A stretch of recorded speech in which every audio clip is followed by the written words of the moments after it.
what a lot of studios will do now is they'll have their key art, which is the main thing you see on the bus or on the or at the cinema, and then they will have agencies that will make multiple posters. They want as many people to see their film as possible, and they can't just keep sharing the same image. They want to keep showing things. So one of the agencies I work for, they basically work with these studios who reach out to them and go, you know, we want, say, 5 pieces of artwork for our new film, and they have a big pool of artists, and then the studio gets to pick what artists they kind of want in the style they want, and then we get to make artwork to help promote whatever film it is. This is the Creativity Clinic, a show that inspires creatives to take meaningful steps to fulfill your passion. I'm Kirsty Hunter, an entrepreneur and founder, best known for my work in creative education and business, working alongside incredible artists to fulfill their ambitions. Here I chat with experts from the diverse pool of creative industries, offering you insights, education, and the motivation to those wanting to make an impact in the creative sector. Hello, George. Hi there. Thank you for joining me on the podcast. No problem. Thank you very much for having me. It's lovely to have you. Can we jump straight in, and can I ask what it is that you do? I'm an illustrator and a graphic designer, predominantly illustration. Okay. And do you have your own company? Yeah, I'm self-employed. So I've been a sole trader now for about 10 years. Actually approaching 11. 11 years. And how is that journey for you? Did you go straight into the sort of traditional route? Did you coming from art school? Did you study to be an illustrator and graphic designer, or did you have a slightly alternative route? I had a really weird route in where I was kind of playing around with Photoshop, trying to learn the program and get a bit better, because I was really interested in making. I was initially interested in concept art, making concept art, and then a friend of mine who was an intern at the NBA in the office in London. NBA being National Basketball Association, yeah. So one of his friends there, who was the head of a specific department that was starting to kind of use social media. This was back when companies were suddenly being like, oh, we need a social media account kind of thing. Yeah. He was basically like, oh, I have a friend who's a graphic designer, he can work for you. So my friend gets on the phone to me and goes, I might have got you a job in graphic design, just send over a few images to this email and kind of go from there. Yeah. And I was like, I've been using this app for like 2 months maybe. Brilliant. And I'm not particularly good at all. He was like, look, you don't have to be good, just show him some basic things and you'll be fine. So I did that. He was a little bit unsure, but thought, look, he's going to go with me. And he decided to go with me because my friend had actually been like, look, you can just charge next to nothing for him because he's not experienced. I love it how my friend, but he told me none of this, by the way. Right, okay. He basically like bartered and got me the job for, that way. But it was basically like, look, you can pay him less than you would a normal fully trained graphic designer. Yeah. Just see where it goes. And I got on and I was making a few things a week, and then that slowly got more and more, and then that's literally how it started. Wow. And from then on, I was basically teaching myself via YouTube. Yeah. YouTube tutorials, just either remaking images that I liked and using the skills that you had to know to make those, rather than doing like tutorials on this is how you use the pen tool. This is how I didn't bother doing that. I just kind of remade images using specific techniques that they said that told you how to use, kind of built that up over time, continued experimenting. Yeah. And that's how I got into design. So what were you doing? What were you working as at that time? I was part-time working in a running shop. Oh, wow. A sports shop, local sports shop. And what a thing to land straight off the bat is like I've gone from nothing in the graphic design world, and then I've just got commissioned by the NBA. Yeah, it's a pretty big jump. I mean it was, but it was also very. It was very small time at that time. It was making very simple like graphics for social media. It was just very basic things that they needed. But and it sounds cool when you say, oh, I work for the NBA, because it's such a massive company, and it's a pretty cool company too. Yeah. But I suppose it's just kind of highlights like who you know. Yeah. And really fortuitous at the right time. Absolutely. Because whilst you might have somebody that's really championed for you, which is amazing, because, he's putting his reputation on the line by actually pointing in the direction of, this is my mate who hasn't really done this before, but I'm going to believe in him and I'm going to put him forward to you. So fortuitous, but actually for you to also say, do you know what? Yeah, I'll just give it a go. Why not? There'll be a lot of people that will go, oh God, no, don't put me forward. I couldn't do that at that stage. What do you think it was about you that just thought, fuck it? I suppose I just had nothing to lose. I mean, I remember being scared. Yeah. Being like, wow, this is big, and it's come out of nowhere. And I remember staying up late trying to get these things made. And looking back now, they're awful. But like, I mean, that's a good sign, I suppose. It should have grown. But yeah, I suppose it was just a matter of just not having anything to lose. I was working part-time in a shop. At that point in my life, I was in a bit of a transitional period anyway, because I'd just come back from doing a winter season in Whistler. So I'd been over in Canada for 6 months, just being a snowboard bum, basically. Brilliant. And I didn't know really where my life was going. So I was kind of in that position, in that place in my life where I was very open to new kind of avenues and paths, and just kind of seeing where they went, I suppose. And that's kind of why I was maybe more capable of just saying, yeah, why not? Yeah, just going along with it, yeah. So you didn't study art at university? Nope, didn't study art. Didn't do it at all. Literally just University of YouTube. Yeah. Which is such an incredible resource. Yeah. And it's only got better as well, because, I mean, you get experts in their field, you get professors who work at art colleges and stuff like that, having YouTube tutorials and videos that you can just learn from for free. It's really good. Yeah, I've certainly used it whilst setting up a podcast. It's been really helpful, and throwing yourself in, like the Adobe suite. I mean, they're incredible, right? But they are quite overwhelming, I think, for the beginner. There's a lot of buttons, a lot of different tools. So when you open it up, immediately you feel overwhelmed because there's so many things you can press. Yeah.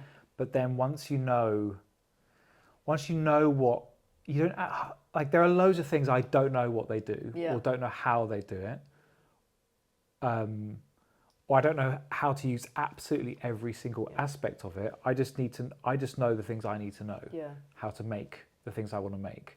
And if I can't make it look like I want to make it, I'll go onto YouTube and go, how do I make it look like this? And then I'll find out a new tool or a new method I can use for doing that. And that can be quite time consuming at times, can't it? Because you're sort of learning something for the first time, but then you've got another tool in your sort of toolkit that you can then use. Yeah, exactly. Once you stumble across something that works really well for you, it's really good. Yeah. So, that was the whole graphic design side of things for me, and it wasn't for about another 4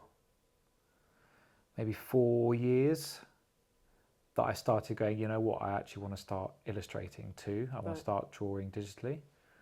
And then that's a whole different side of tutorials to learn and skill sets to use, like through Photoshop. And how do you do that? What sort of hardware and software do you use when you're illustrating? So I've got, at the time I had a MacBook, which was great, but it wasn't a particularly powerful one. I now have a custom built, effectively gaming laptop, and I got a gaming laptop because it's got the graphics card that's powerful enough to use these programs without it huffing and puffing and slowing down. I do have to have a cooling pad for my laptop to sit on, because it does get really hot, but that's partly due to it's boring tech talk, but it's partly due to the chassis that's the laptop's built from. Right. It's not particularly good. I had to go for the slightly cheaper version because at the time I couldn't afford the most high spec one. But I think next I probably upgrade to just a desktop. Right. Because I got a laptop because I was always moving around. Yeah. So I used to go out into town and work in coffee shops. I used to go and work in the NBA office once or twice a week, just to kind of keep in contact with people and things there. So I was always out and working on the move. And then when COVID came, obviously everyone was just working at home. And then I was like, okay, I'm going to get another laptop, need to upgrade. I may as well get another laptop because then once COVID finishes, I'll be out and about again. Yeah. And that just never happened. Got my home studio sorted, which is very small, but it's great for what I need it to be. Yeah. And I'm just like, well, what's the point in me traveling all the way into London, carrying all my stuff? Because I've got a big drawing tablet. I've then got my laptop. I've then got my cooling pad. I've then got my charge. Like, it's a lot of stuff and it weighs a lot. If it's just all there in my nice setup with because my drawing pad's on an arm as well, so I can, and it's on a standing table, so I can, I've got the perfect setup for me. Like, I just don't need a laptop basically anymore. I really need a desktop. Yeah. And what's your view on sort of the Mac? Because a lot of people will say Mac's the thing for creators and creatives. I've got a Mac. I love my Mac, but I think you sort of said about having a gaming computer because actually more affordable, and also they have probably higher spec anyway. I mean, look, this was. I had a Mac a long time ago, and the reason I upgraded to a Windows and jumped back to Windows was partly because I just couldn't afford to buy the level of Mac I needed because they're so expensive. Now Macs are great; they're really good. I often have this like faux argument with my mates because I have lots of artists that are, Apple everything, always have been, they love it. And then I've also got a bunch of artists who are like, oh no, like Windows is actually really great. It's more affordable, more flexible because you can't open up a Mac and change stuff. Yeah. I can buy a new graphics card, open up my laptop, stick it in, replace it with the old one, and I don't have to send it off for anywhere to do that. Right. I can customize it to how I want it to be. Yeah. So that's partly why I feel like, right now Apple have their M chips, their graphics chips, which are really powerful and really good. I haven't had anything that's had it or used it before. I know I've got friends who have, and they swear by it, but mine's never failed me. Yeah. I've had my laptop now for a while, and it's been great for what I need it for.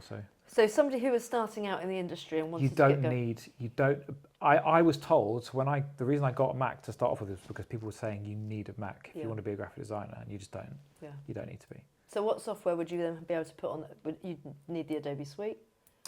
Or can you use something that's more affordable? Well, Adobe is going through a period right now where, Adobe have always been difficult. They love increasing their prices. The way they build their subscriptions. I mean, if you're going to be a designer, a graphic designer, for the most part, you really need Photoshop and Illustrator. Yeah. You kind of need Photoshop, Illustrator, and InDesign.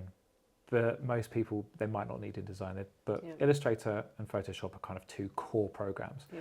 They know this, and so Adobe build their subscription packages so that they're separate. Yeah. There is no package where you can get just Photoshop and Illustrator. So naughty. The only way you can get both is by getting the entire suite. Yep. So I have to pay, it's now just gone up to 50 quid a month, but it's usually it was 30. Usually what happens is if you threaten to cancel your subscription, they go, oh, we'll give it to you for a year for less. Right. So basically, everyone seems to go through the same process of every year, the price goes up to 50. You go through to cancel your Adobe subscription. Yeah. They then offer to reduce it for a year just to keep you, and then you end up paying 30. But you're still paying 30 quid for everything. Yeah. Are there alternatives out there that people can use that are going to be giving you something that's a similar feel, particularly with AI generation coming around into lots of even Adobe Suite using a lot more AI. Yeah. Is there anything else there that people, if they didn't have that in the budget? So one of the alternatives is Affinity. Right. So that's AFF, Affinity. So they have an Affinity Suite where it's effectively their own version of what Photoshop is, Illustrator is. A lot of the Adobe apps they have their own version of. And rather than what Adobe does, which is you have to pay a subscription. You're constantly paying £30 a month or whatever it is, £50 a month. You just pay one-off fee of, I think it's about £300, Right. and you can get the suite of, I think it's their Photoshop and Illustrator equivalent, I think it is. And then you just own it. Yeah. That's it. It's just one-off. Yeah. Which is pretty good. And I haven't, at the moment they had I say at the moment, that may have ended, but they had a deal recently where you could sign up for a 6-month free trial of the whole suite. Oh, wow. And then if you're happy to go onto it after that period, then you can just go on and buy it, which is really good if you want to just good play around with it and get used to it. So I've got that. I haven't put in any time to see, but because I'm starting to get a bit tired of Adobe and the way that they kind of hook you in. Yeah, the way they behave, they know that they're the monopoly and the industry standard for so many people that everyone kind of feels they need to use Photoshop and Illustrator. I at one point did, but now I think I'm at a point where, because I'm doing more and more illustration now, I'm basically not really doing graphic. I've kind of transitioned into full-time illustration. Right. I'm more into the apps I really need are like digital drawing apps. Yeah. And obviously it will be very useful still to have. I still do design every now and then, so it is important that I do have some sort of Illustrator side of it. Yeah. But I think I could probably transition. Yeah. So I'm going to try and transition to Affinity, and I like the idea of transitioning away from a big monopoly like Adobe. I don't like the way that they they kind of get your hooks Catch into them you all. and Pokemon style. Yeah, exactly. Yeah. So with that in mind, so tell us about the illustration. So you're a local artist to me, which is great, which is how we came to get to know one another.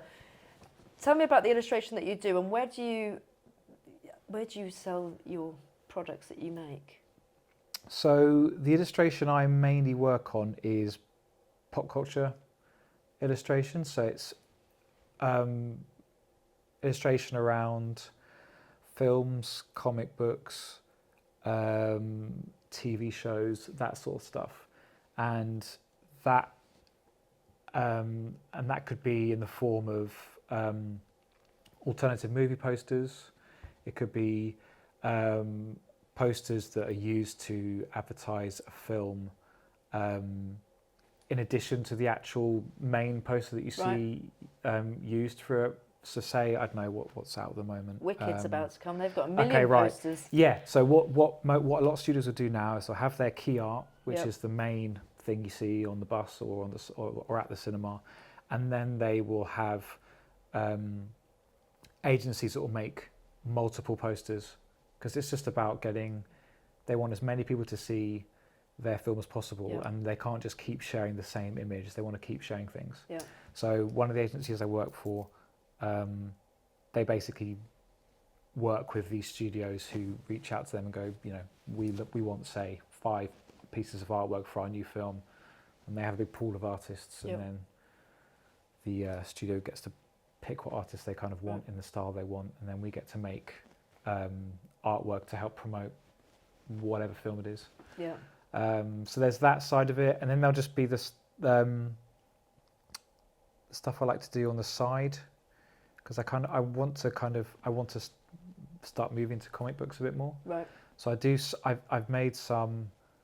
I do make artwork that gets sold through galleries that specifically focus on selling pop culture collectibles and fine art. Right. So it's all fine art around, again, comic books, films, that sort of thing. Yep.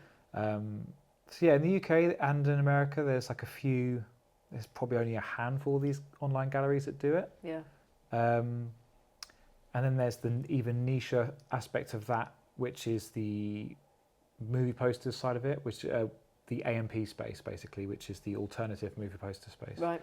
Where artists make their own interpretation of a film poster. Right. So it would they can sometimes be licensed, sometimes unlicensed, but you effectively make your own version of what your film poster for, say, Dune Part 2 would be. Right. If you work with a gallery who has the Dune license, Right. or the license from Warner Brothers, then they Yeah. release it through their gallery and you can do it that way. So as an illustrator, you don't have to individually own that license. That could be part of the gallery. No, it's usually done via the gallery. So Okay. or the online seller. So there's an American company called Sideshow Collectibles that Right. sell statues, toys, fine art, that sort of thing. Yeah. And they will own or have access. They've paid the rights to, Warner Brothers, Universal, Right. Disney, whoever it is, Yeah. to be able to have access to use their characters, their films, their IP basically. And how do you get on that circuit? Because surely that's really competitive in the first instance. It's quite competitive because there's so few, and unfortunately it's only decreasing because COVID hit a lot of them. Yeah. So I think we've already lost. I think there were only at one point there was about 6, and I think 2 of them are already gone. Wow. So there's More Art Gallery in the UK. There's Vice Press in the UK. In America, there's Bottleneck, and then there's Mutant, and there's a couple of unofficial ones too, or some galleries that are mainly unofficial, and then the odd exhibition they might have an officially licensed exhibition. Yeah. And it's all down to getting your foot in the door with who you know, as Yeah. most things are. Yeah. You can sometimes it is about being an incredibly gifted artist, and someone sees your work and goes, we'd love to work with you on this. Yeah. But most of the time it is you making something or pitching an idea to one of these galleries and going, hi, this is something I've made, would you be interested in selling it? Or hi, this is an idea I've got that I'm working on, would you be interested? But yeah, it's really difficult because it took me a while to get into it. Yeah. I don't know how long exactly it took from me when I started illustrating and going into this scene to be able to get my first gallery release, but it was a good few years on Instagram. Or So Twitter, I think it so was, again, yeah. it's all about your network. Mm. So if you were to advise somebody that was going into this world, I mean, was it quite a strategic shift that you thought, I want to try follow this path, or? Not at all, I just fell into it because it's a really interesting small little niche, because I got into it through this platform called Poster Spy, where basically at the time it was a space where everyone who was interested in making this sort of thing, whether it was artwork or posters around TV and film, would just make their own fan art and then share it on this website and within this community. And there were hundreds of artists doing it. Like, it was so nice, and everyone was really supportive, and it was really good. It was amazing. And then that's how I kind of got in there, and I made friends with lots of these artists and continued to chat to them online, and I've now even met them in person, and some of them are like some of them like my best friends. Like, Nice. I see them and talk to them either every day or regularly, Yeah. which is really weird and quite amazing if you think about it, that those really close friends I literally met through Twitter and just a shared community of love for making alternative posters for films or TV or whatever. How does the process work? So say, for example, you've been commissioned by June and they're reaching out to artists. How many people are going and trying to create something and then present that? And how likely is it that your work's going to be picked up and used? And then how do you get paid for that? What does that look like? How do you mean if you mean through a gallery? You mean? Yeah, so if somebody's saying, well, we want to have these alternative posters for a movie. Right, you mean, right, Yeah. so sorry, the other side. So that would be in regards to the agency I was telling you about, but yeah. So the way that tends to work is there's a big pool of artists that are contracted to this agency. They're like a collective of artists.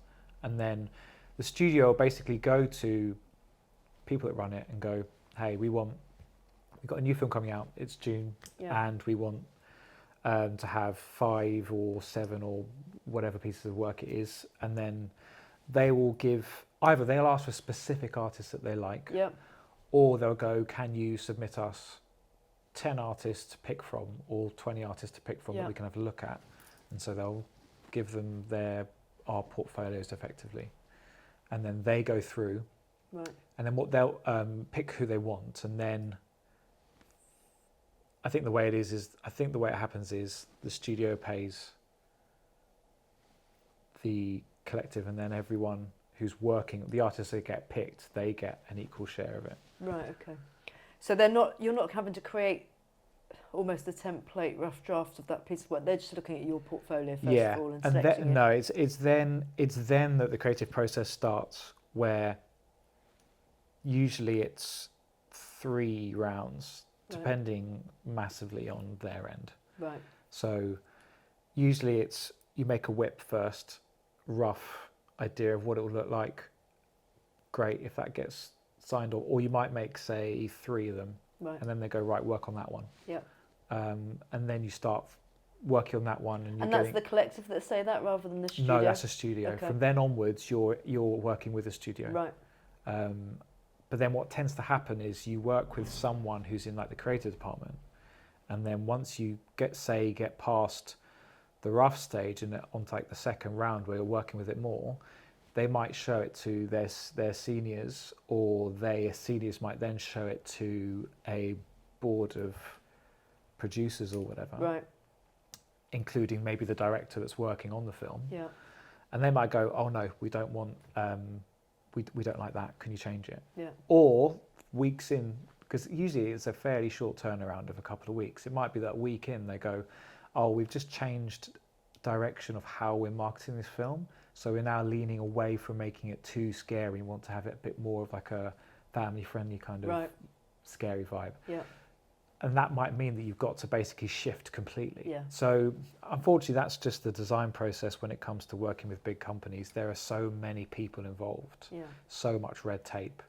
It could be that you can't use one specific actor's likeness, but the rest you can. Right. It could be that you can't use any of their likeness. So you have to shift your work around that. You know, how do you make something that looks cool but doesn't use their faces? And you could be doing however many drafts at the end of it, and you've then got to change it all over again. Yeah, I mean, it tends to be that by the time those decisions get made, it's fairly early on. Okay. It's happened to me once where it did change later, but you do usually get compensated a little bit extra for that. Okay. So they are paying you for your time as well as the end product in some respects? Usually it is a set fee, and then if past finals they ask for changes, they might pay you a little bit extra. Right, okay. Or if they go, we want to actually use your poster as the IMAX poster. Yeah. Or the Dolby Digital exclusive poster. Yeah. That's an extra sum on top. You would hope that was quite a lot of an extra sum on top. I'm not exactly sure. I mean, it must vary job per job. Yeah. But it's pretty cool. And how do you kind of get recognised as an artist in that work? Because obviously, if you're selling your own work, people know that it's you that's doing that work. In that world, it's all work for hire. Yeah. So the way it usually works is that the studio will effectively buy the rights to your work. Right. So when you sign the contract, you're signing over the work too. Yeah. So they will own it going forward. You could see it, and we have sometimes seen your work like 5 years down the line on product. Yeah. And they can rework it. They can rework it. Yeah, they can rework it if they want to. It is in the contract, I think, that, or at least sometimes it is, that they have to, when they share the work and post it across socials, that they tag the artist. Right. However, that sometimes doesn't happen. Yeah. And once that doesn't happen, there's nothing we can really do about that. So that can be a bit frustrating, but I think you just have to understand that going into the process, that in that regard, you get paid your sum of money for making that work, that artwork. That is your compensation for it. You don't own that. Yeah. Everything else, the way the gallery scene works is slightly different. So you might have that idea for, say, that June 2 poster, and you pitch it to the gallery goes, great, love it, let's sell it as a run of 150 prints, let's make 150 available. The artist usually gets APs, right. So which are artist proofs, which tends to be about 10% of the run. Right. So the artist will get, say, 10 to 15, usually about 10 prints for themselves, and then 150 or however long the run is will go on general sale. And then the artist can sell those for as much as they want or how they want. So then once they're gone, they're gone. You can't just start printing your own versions of it and selling it. It's a limited edition. Once that's gone, it's gone. You can't just start reselling.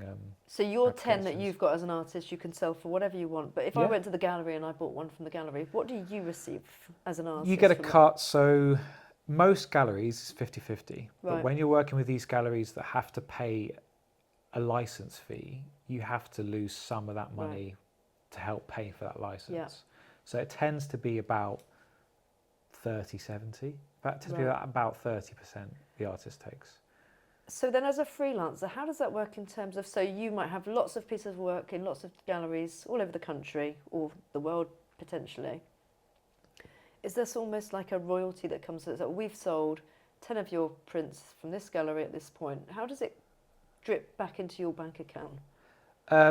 It'll be usually your paid up front fee. So if the print is released, you'll usually, depending on the deal that you have with the gallery, it might be that you're paid, depending on how many prints actually sell, it might be that you're paid an upfront fee regardless. So if you, and that depends on A, the gallery, and B, how popular you are as an artist. So, if you have like a run of say 150 prints that are being sold, if an artist is big enough that they know that's going to sell out in 10 minutes, they're going to be far more like happy to just be like, here's an upfront fee. If you're very new to it and they're unsure whether you'll sell out and they're worried that, we've made a run of 150, but if we only sell 50, then there's potentially 100 that don't sell. We don't want to pay that artist. I mean, this is obviously the way they're thinking. We don't want to pay an artist the full amount for the full run. We might just pay them for the percentage for how many prints they sell. It can depend. But usually you'll get your lump sum when it sells out. Sometimes these galleries aren't run efficiently, and you don't get that money straight away. You might get it, say, months after the actual print is released, which can be frustrating that you have to keep chasing. But most of them are fairly. And it must be actually also difficult to know whether they've sold it. They've got to be really quite honest to say that they've sold out. And that can be its own little. There's a lot of trust. There are definitely some galleries that, for the most part, galleries are honest. And if something does sell out, it sells out. There is a gallery that says they're sold out when they're not sold out. And it's partly due to creating artificial scarcity. If you see an artist's work, or if you see work is always selling out, like within an hour, you want a piece within 15 minutes, as a customer, you're going to want to make sure you get there next time. Great marketing technique. It is, but it's also quite dishonest. And sometimes I've even heard of artists saying to certain galleries, can you say it's sold out? Because we have a reputation of our prints selling out. And if it hasn't sold out after half an hour or however the long time is, that looks bad on us. So we want you to say it's sold out, which I think is really weird. But unfortunately, that's a culture that's been made by that certain gallery that that does it that way. But pretty much most of the others don't do that. They all go, this is available. These are how many prints are left. Once it's gone, but we will tell you when that's the case. So revenue streams for you then, you've got a number of different revenue streams coming in. So you've got the galleries, the movie posters, conventions? Conventions, yes. I usually do 3 conventions a year.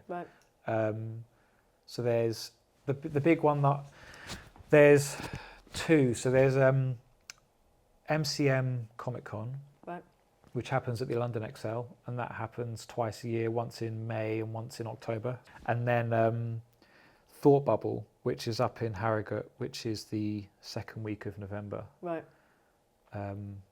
That's amazing, that one. Love that one. But yeah, And that's those specific are the for three. comic book style. So Thought Bubble is a comic book convention, Right. which is, so you'll have comic book artists, writers, creators, and then also just illustrators and sellers of comic book things. Right. And then MCM Comic Con is far broader. Right. So it's more pop culture in general. And over the last maybe 5 years or so, the manga and anime side of it has got significantly more popular. In this country, I would imagine, yeah. So, it used to be that Comic Cons, you'd go there and there are certain days where people dress up. Mm-hmm. Most people, you'll always see people dressed up every single day. Yeah. But there's one main day that you see more people do it. And Not in a can bad anybody way, go and but yeah. sort of be part of these conventions, or do you have to pay a certain amount to have your own table and pitch? Yeah, so the way it works is you have to apply for it. So Right. there'd be an application form where you send what sort of stuff what do you do, put your details in, and basically hope you get a table. If you get a table, you got to pay for the table, pay for the backing board and electricity if you need it, and then once you're there, you can sell And your is it stuff expensive? basically. Or is it kind of like you're hoping that you're going to break even and at least then make some money when you're there? Because you've got such a The large first footfall. convention, you'll either lose money Right. or you'll hopefully break even. Right. It's very unlikely that you're going to make a profit, I guess, because there are so many overheads when you first start. Because Right. you've got, usually tables cost about 100 quid. Okay. They can be a bit more expensive. I think MCM tables are quite more.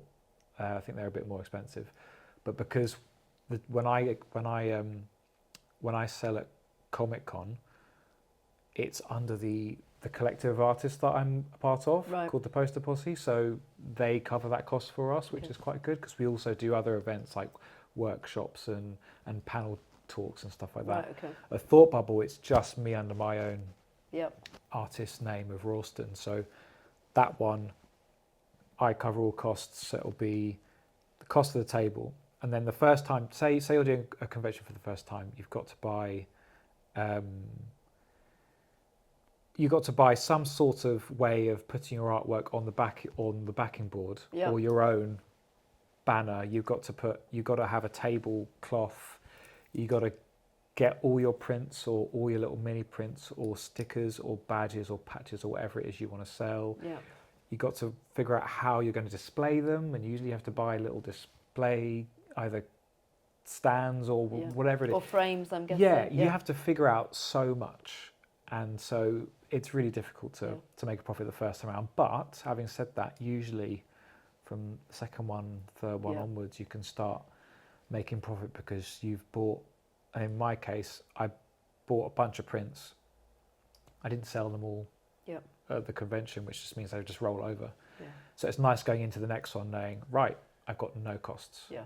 It must be really hard as well, and I don't know, you have to be strict with yourself. When you're surrounded by people that are making and creating content that's in the genre that you love, then to not go around to all of the other people and just go, I really want to buy that and buy that and buy that. Like, how can you sort of prevent yourself from doing that? Is it purely because I just need to make money here? This is for me to make money rather than I like to spend? walk around the conventions and see what's going on, Yeah. but it is difficult to make time to do that. Right. A Comic Con, you just don't have time to do that Okay. because it's so big. There's so many people. You are there to make money too, so you end up just standing by your stall. You kind of don't want to leave because you have that fear of like, oh, if I leave, I might miss out on customers. Yeah. The Thought Bubble, my partner usually comes up with me, Right. so I do sometimes say, can you look after the stall while I go for a wander? Yeah. I'm by the stall most of the time. She'll say that's not true. She'll say that's more accurate, that I'm walking around doing my own thing. That's not quite true. Yeah. But You laugh, which makes me think that maybe that there's some. there was truth a in it. time last convention where the joke is I was never by my stall, Si was, and that was partly because my favourite comic book writer was at Thought Bubble that year, and I really wanted to get my work signed by him and just to meet him. That was Jason Aaron, he's working on Superman at the moment, but he'd done one of his famous comic runs for Marvel was his Thor run. Right. So he created Jane Foster, the Mighty Thor, the female Thor. And then there was a time I actually wanted to walk around and see things. So yeah, I was walking around a fair bit, I suppose, but I won't be doing that. I won't be doing that this year. Yeah. I'll be by my store the whole time. Famous last words. So if anybody wants to get into those sort of conventions again, so is there a knack to the application process, or is it again basically sort of you might have applied 10 times and then the 11th time you've got in? Is it sort of a trick to getting in? I got into MCM via the Poster Posse Collective, right? And because they're the one that submits, and because they've been going for years, I think they're fairly big and established with the people that run it. So that's kind of a given that they'll be there. Right. I've only ever tried to go for my own convention once, and that was Thought Bubble when I got in first time. Right. But would you advise them being part of a collective, like you say, with that can help? Yeah. I know some artists that have shared tables with other artists. Yeah. And that's maybe a slightly easier way of getting in there, especially if you're a first timer and you don't have that much to sell. Yeah. You might, if somebody else goes, you might kind of go as like a duo, or if you know they've got a table, ask if you can pay them a bit and just kind of take up half the table or a little bit of their table. They also have a thing where you can, for Thought Bubble, you can say, is there anyone that you want to be near? Right. So if your friends are going, you might, or other people that you know that maybe similar type of work to yours, you can be like, I want to be near them. Yeah. So they might see that you have similar styles or interests. I want to be next to the person that sells loads of stuff all the time, and it might be slightly cheaper than next door. That is definitely a way of doing it. There's so the Vice Press, which is one of the galleries in the UK. They have a big corner booth at Thought Bubble. Right. So most of the artists that apply in this like alternative movie poster field anyway, they apply, and I think I'm pretty sure most of them go, let's be close to them. Yeah, I mean it's sensible. Because the main one of the artists that runs Vice Press, it's him and another guy, but he's the artist that does it. Right. He's one of the most collectible artists, I suppose, in this niche. Yep. So it tends to be that when it opens, if he has an exclusive, which he will every year, there'll be a queue down the entire alley for the first half an hour to an hour. Oh, wow. So the world of being an artist doesn't come without its struggles. Yeah, it's hard. What is it that, because I mean that we've just painted a really wonderful picture where you've got all of these different revenue streams coming in, there's some amazing spaces that you can be in, some great companies. What's the reality when it comes to sort of payday or just the day-to-day grind? Well, for me, I was lucky that when I had the NBA as a graphic design client alongside my illustration work, I was getting a fairly regular paychecks as well as the less frequent illustration ones.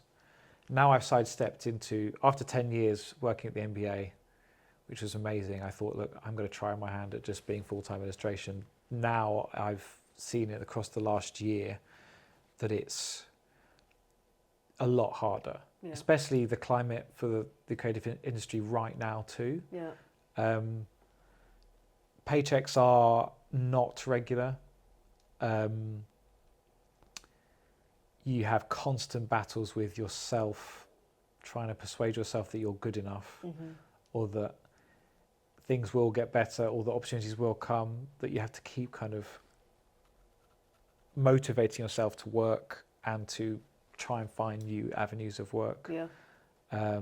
Persuading yourself that you're not just going to quit and give up, which I understand why a lot of people do. Like it's really hard, especially if you've got a family to feed. I mean, I suppose I'm fortunate that it's just me and my partner, so we don't have as many responsibilities as other artists do. But I know other artists that they have multiple kids. Like you have to think about them first. So it's all about making sure you continue that revenue stream. And the gallery work, as great as it sounds, it's just not it's not regular. The whole process can be so long. Like there's one, I'm working with Vice Press at the moment, and there's one project it's been going on for maybe a year. Yeah. So and that's the whole process of starting work, working on it, sending it off to be approved by the license holder, and then hopefully get approved and then sold. Yeah. That process can take ages, Yeah. and that is And there's literally no money at that point. no. It's just Yeah. sitting with. Sometimes it can sit with the license holder for months and months, and all you're asking for is for them to just be like, "Yep, that's good to go." Yeah. And you don't know why it's being held up. Or It just even a bit of an upfront fee would be quite nice. Yeah, I mean, unfortunately, that's just not how it works with regards to the gallery side of things. Usually, if it was a private commission or another type of job, I would always go 50% up front. Yeah. Partly as well that's a really good barrier to cut out the people that mess you about. Yeah. Because you will get some people that go, oh yeah, I want the world. Yeah. But I've only got £100, sorry. Yeah. Like, is that possible? And it's like, well, I've just spent all this time. All this time into it, or they go, yep, sure, I can pay you £300, and then they'll just ghost you. Yeah. So if you go, Wow. Here's a contract, you sign, you pay half up front and then half on completion, and you only get that once. I only give you the final files when you complete the final payment. Yeah. You protect yourself. Yeah. So we know some of the negatives and some of the challenges. Yeah. What does the if you could work on any project or be in any space at all, what does that look like? Work on any project or in any space. Right now, I would really like to work in comics, I suppose. I know it's not necessarily the best paid field, but it's really enticing to me because I got into comics when I was, how long ago? I mean, maybe it was roughly around 10 years ago, Right. 7 years ago-ish. I got to that age where I was like, you know what? If I want to read a comic, I can go and buy a bloody comic. Yeah.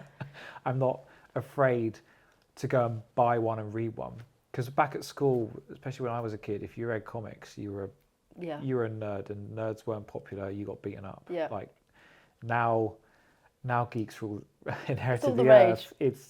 It's people are very comfortable reading graphic novels and comics, and I've always loved them, always been fascinated with them, and they inspire so much of my work anyway. And because I tend to make whether it's fine art prints or posters, I would love to try my hand at working on a comic, whether it's doing covers for them or doing procedurals and doing the insides. Or even writing one. I've got an idea for a comic I'd like to write and illustrate myself. Right. But I know it's a lot of work. I mean, the time it must And take. the time it must take, and that puts me off slightly. Mainly because I've got so many other things on my plate that I'm either doing or want to do too. So that's always something that just keeps being pushed aside. But I am starting to write down ideas for it. Yeah. And what I might start off doing is illustrating a short story. Right. Something that's already been written. Yeah. So I can go through and go, okay, right, this is how I'm going to structure it visually. This is how I'm going to draw it, and then do it that way. Yeah. Maybe then that will give me an idea about how I would then go about doing my one. But And I suppose also if you find an author that's just about to launch a series of books, it's almost like a stepping stone to maybe a comic with the amount of work that you'd have to do for a comic. Yeah, I've got friends who've made their own comics, so I've got people I can definitely talk to about it, or at least help me out on it. Yeah.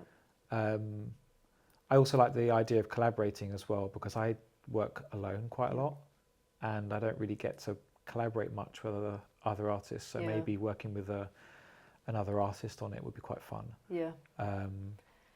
What do you think about, like, I mean, we mentioned briefly that about the gaming industry and the amount of sort of opportunities. I spoke to a voiceover artist who is literally moving into that sort of realm, and how much work there is there. Is there? It's becoming bigger, more Yeah. popular. Is that sort of an opportunity that you'd like to explore? I game too, so I play a lot of games. So it would be really cool to work on a game. That would be fun. The only problem I think is that side of it would be doing like concept art for it, and unfortunately AI has hit concept artists hard. Yeah. Harder than artists that are making finished products like cover art or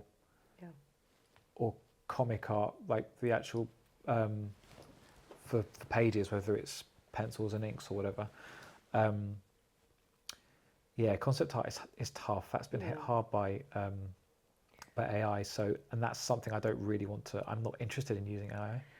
So if people wanted to be able to commission you or work with you, can anybody get in contact with you to do that? Do you do sort of private commissions? Absolutely. Yeah, I do private commissions. So where do they get in touch with you, and how do they follow you, whether it be on Instagram or where do you show up? I'm mainly on Instagram now. I was heavily on Twitter, and my account on Instagram is Royalston Design. So that's ROYALSTON Design.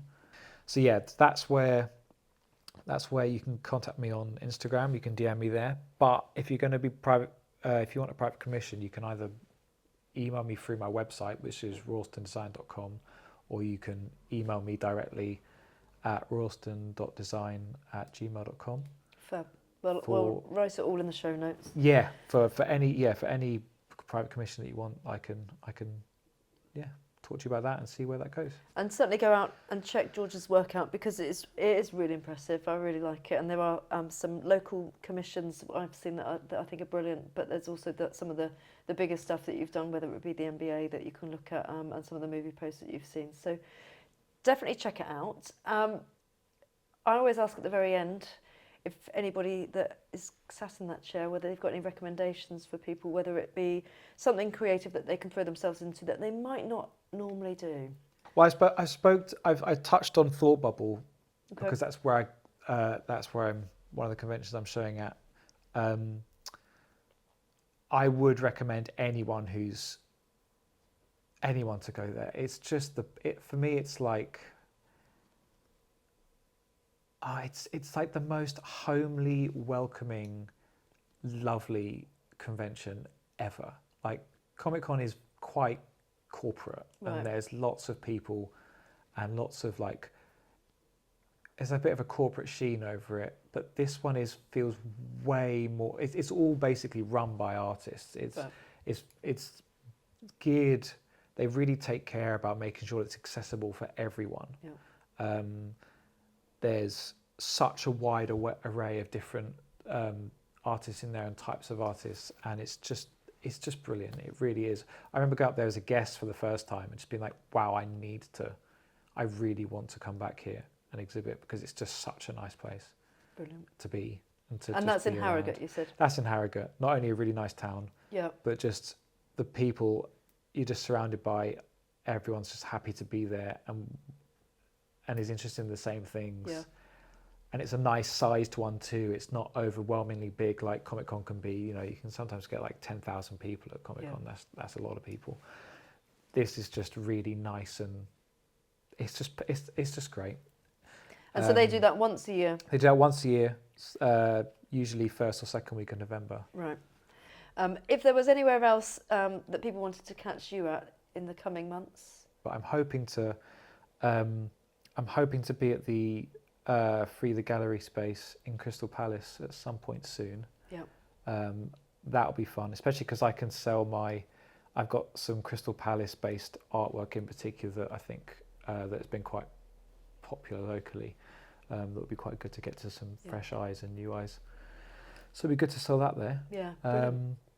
Yeah, it's a really nice space, that. So hopefully, fingers crossed, I'll be there soon. But if not, then just follow me on Instagram, and you can kind of keep in touch with me that way. I am setting up an emailer or like a newsletter, Right. so that you can, if you're interested in kind of following my whereabouts or what I'm releasing next or whatever, then you can get onto that. But I haven't sorted that out yet. That's my next. But it might be there by the time this goes out. So you Yes, never know. hopefully that's there by the time this Yeah. goes out, so that you can actually jump on and Perfect. follow me. George, it's been an absolute pleasure having you. Not at all, Kirsty. It's really, really nice. Thank you so much. Yeah, well, I'll be at the Frida Gallery when you're there. Awesome. Good to see you. Yeah. Hopefully see you there soon. Thank you so much. Thanks.